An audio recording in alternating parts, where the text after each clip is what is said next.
then you will be the victorious, otherwise you cannot get victory. কখনই পাবেন না। সবাই আপনাকে এই কথাই বলবে, আচ্ছা এসছিস ঠিক আছে, এখন না 30,000 টাকা দেবো একটা, তুই একটু পরের মাসে আয় 30,000 টাকা দিয়ে দেবো। দয়া করছেন নাকি? তাকে বলবেন দয়া করছেন কেন? আমি দয়া করতে চাইনি। সুতরাং এটাই হচ্ছে আপনার কাছে মূল মন্ত্র, যে আপনি প্রিমিয়াম কি, এই জন্য মিনিমাম প্রিমিয়ামের কথা আমি বললাম। ক্লিয়ার? সুতরাং মিনিমাম প্রিমিয়ামের কথা কাস্টমারকে বলবেন। আপনি তাকে বলবেন যে কি পারপাসে নিচ্ছেন, কেন নেবেন। আমি আপনাকে ম্যাচুরিটি বেনিফিটের দ্বিগুণ দিই, সুতরাং 10 লাখ প্রিমিয়াম দিলে 20 লাখ পাবেন। ম্যাচুরিটির সময় এই টাকাটা নিয়ে কি করার ইচ্ছে আছে? না আমার ছেলের বিদেশে যাওয়ার ইচ্ছে আছে। তো বিদেশে যেতে গেলে ছেলের এখন আজকে ছেলের বয়স ধরুন 20, ছেলের বয়স যখন 40 হবে তখন বিদেশ যাবে। 20 বছরে ইনফ্লেশনের অনুযায়ী আজকে একটা ছেলে বিদেশে যেতে গেলে 40 লাখ লাগে, তাহলে 20 বছর পরে দ্বিগুণ লাগবে, তাহলে 80 লাখ লাগবে। তাহলে তখন আপনার 80 লাখ ম্যাচুরিটি লাগবে। 80 লাখ ম্যাচুরিটি গেলে 40 লাখ প্রিমিয়াম দিলে তবেই যে 80 লাখের ম্যাচুরিটি হয়।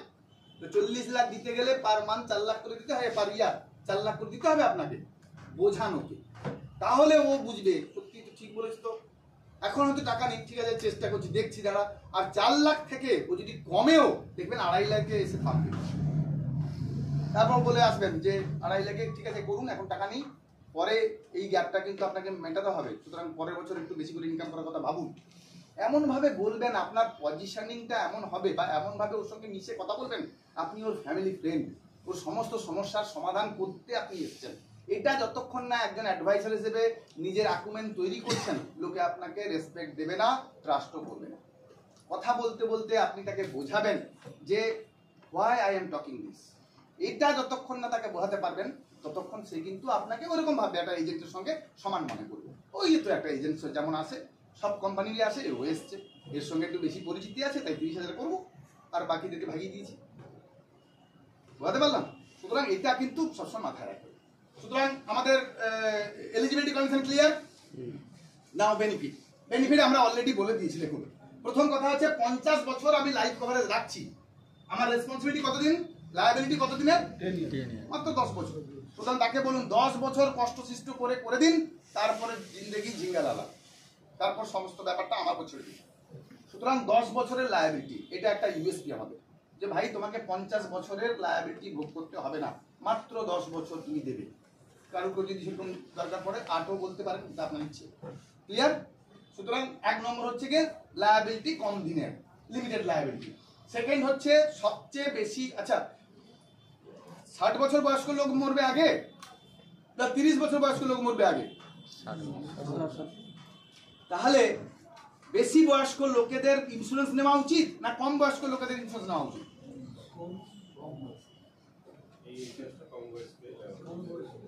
আমার প্রশ্ন শুনুন, মানে সবাই কম বয়সে নেওয়া ভালো, কম প্রিমিয়াম পড়ে এসব নিয়ে ভাববেন না। আমি যে প্রশ্নটা বলছি তার উত্তর দিই। আমি বলছি একটা লোকের মরে, আমরা ইন্স্যুরেন্স বলতে তো ভাবি যে ডেথ বেনিফিটটাই আসল, কারণ আজকে আমি 1 লাখ টাকা দিয়েছি, কালকে মরে গেলে 10 লাখ বাড়ির লোক পাবে, অন্য কোনো ইনস্ট্রুমেন্ট দেয় না সেটা। তাহলে আমার মরে যাওয়ার সম্ভাবনা 30 বছরের নিলাম, 10 বছরের জন্য পলিসি নিলাম, তাহলে 40-এর মধ্যে কি মরবো এটা নিশ্চিত হয়? তাহলে আমি বেকার 10 লাখ দিলাম, দিয়ে 10 লাখের জায়গায় 12 লাখ কি 15 লাখ পেলাম, ইন্স্যুরেন্স থেকে বেনিফিট করলেন কি? কিন্তু যে লোকটা 70 বছরের পর্যন্ত কভারেজ নিচ্ছে, সাপোজ 30 বছর বয়স কিন্তু 40 বছর কি 50 বছর টার্ম নিচ্ছে, তাহলে আশা করা যেতে পারে 80-র মধ্যে সে মরলেও মরতে পারে। তাহলে তার বাড়ির লোক কিন্তু এই মুহূর্তে কিন্তু ডেথ বেনিফিটটা পাবে, আর আমার যদি অপশন 2 নেয় ম্যাচুরিটি বেনিফিটও পাবে। তাহলে সে সবচেয়ে বেশি বেনিফিট পাওয়ার কার সম্ভাবনা? যে বেশি দিন কভারেজ নিচ্ছে। তাহলে তাকে এটা বোঝান। 10 বছরের জন্য নেবেন কেন? মরে যাবেন নাকি 10 বছরের মধ্যে? মরবেন না, তাহলে ইন্স্যুরেন্স কোম্পানিকে ফালতু টাকা দিচ্ছেন কেন? তার চেয়ে মিউচুয়াল ফান্ডে টাকা খাটান, অনেক বেশি বাড়বে। কিন্তু এখান তো আমার ইন্স্যুরেন্স কোম্পানি তো অত রিটার্ন দেয় না, কিন্তু তবু আমি আপনাকে 55 দিতে বলছি কেন? কারণ ওই বেনিফিটটা যদি আসতে পারে। ক্লিয়ার? সুতরাং বেশি বয়স ধরে টার্মটা জরুরি, সেই জন্যই আমার কোম্পানি ভেবে 50 বছর টার্ম করেছি। 90% লোক আপনাকে বলবে 50 বছর পরে বাঁচবো কি বাঁচবো না। কে বলেছে? আপনাকে বাঁচতে কে বলেছে? আপনাকে তো বাঁচতে বলিনি। আপনি মরে গেলে আপনার জেনারেশন খাবে। বাড়ির লোককে ভালোবাসেন তো, বউকে সঙ্গে সঙ্গে বলবেন বৌদি কি বলছে, বলছে ও মরে গেলে সব শেষ, আপনাদের কথা ভাবছে না। তো দেখুন, মানে আমি বলছি 50 বছর টার্ম নেওয়ার পেছনে কিন্তু একটা রিজন আছে। তাকে বলুন কিন্তু 50 বছর আপনাকে প্রিমিয়াম তো দিতে বলছি না, 8 বছর প্রিমিয়াম দিলেও চলবে, তো 8 বছর দিয়ে ঝামেলা চুকিয়ে দিন, কিন্তু 50 বছরের বেনিফিট কিন্তু পরিবারকে এবং নিজেকেও দিচ্ছেন। যদি বেঁচে থাকেন ম্যাচুরিটিও আপনি ভোগ করবেন, ক্লিয়ার? সো এটা একটা ইউএসপি আমাদের। থার্ড দেখুন, প্রত্যেক 5 বছর অলরেডি ডেসক্রাইব করে দিয়েছি আমি, প্রত্যেক 5 বছর অন্তর বাড়ছে মানে আমি ইনফ্লেশনকে হেজ করার ব্যবস্থা করে দিয়েছি।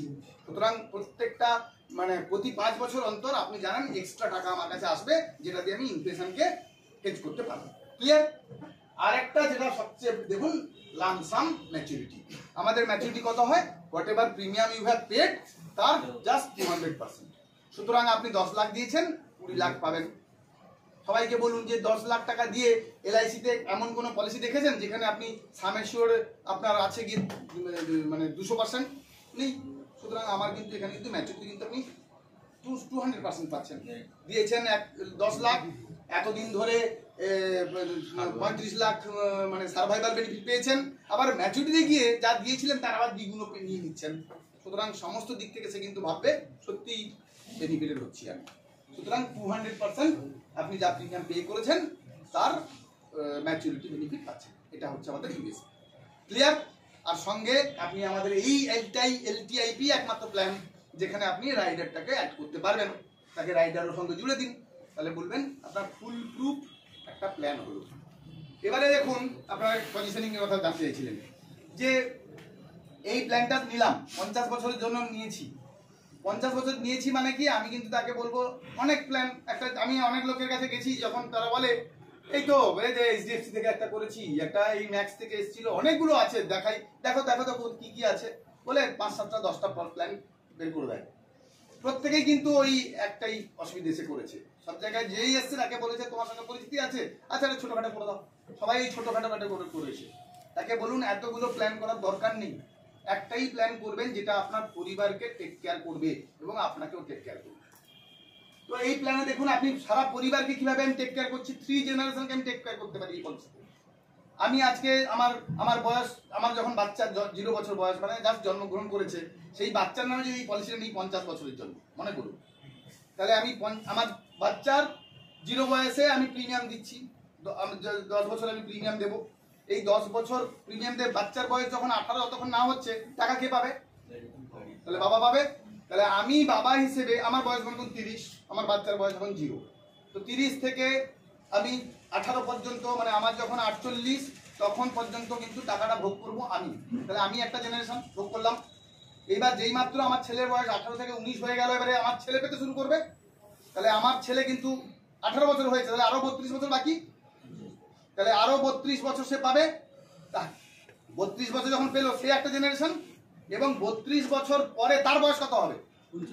50। যখন তার বয়স 50, তার ছেলের বয়স তখন কত হতে পারে? 20। তাহলে তার সেই ছেলে তখন কিন্তু 20 বছর বয়সে বিদেশ যাওয়ার অবস্থা হয়েছে। তাহলে সে কিন্তু যে ম্যাচুরিটি বেনিফিট 200% পাবে, সে ছেলেকে বিদেশে টাকাটা ওই টাকায় পাঠাবে, তাহলে ওই নাতিও ওটা ভোগ করবে। তাহলে আমার 3টে জেনারেশনকে টেক কেয়ার করতে পারলাম আমি শুধু একটা পলিসি নিয়ে। ডিফারেন্ট প্ল্যান, আমি একটা প্ল্যান দিয়ে আমি এতগুলো ব্যবস্থা করে নিতে পারি। ক্লিয়ার? বুঝতে পারলাম? সুতরাং আপনি যেমন লোককে পজিশনিং করবেন, সত্যি কথা বলবো, কিছু মনে করবেন না, এভাবে বলা উচিত নয়, আমি আপনাদের বন্ধুভাবী বলে বলছি যে কাস্টমার ভুলভাগ, কাস্টমারকে বোকা ভাবুন, আমি যা বলবো সারা শুনবে। যদি এটা ভাবেন তখনই দেখবেন আর পলিসি কিন্তু বিক্রি হচ্ছে। আর আপনারা ভাবেন সারা কাস্টমার কি বলবে, কি বলবো, এই তো এই মার্কেটে, আচ্ছা মার্কেটে আপনার মিউচুয়াল ফান্ডের কথা বলছেন, মিউচুয়াল ফান্ডে আপনারা কি বলে ওটার নাম, হুইট প্যারাডক্স শুনেছেন? হুইট প্যারাডক্স বলে একটা কথা আছে, শুনেছেন? না না না জানা পাব না, না শুনলে না শুনলে। হুইট প্যারাডক্স হচ্ছে মানে একজন ভদ্রলোক, আমি মানে একজন জার্মান ফিলোসফার, তিনি এই হুইট প্যারাডক্সের কথা বলেছিলেন।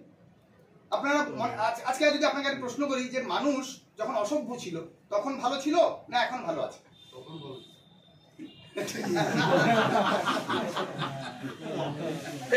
এটা আমি এই কথাটা বললাম। আপনারা কখনো যদি গুগলে সার্চ করেন হুইট প্যারাডক্স নিয়ে,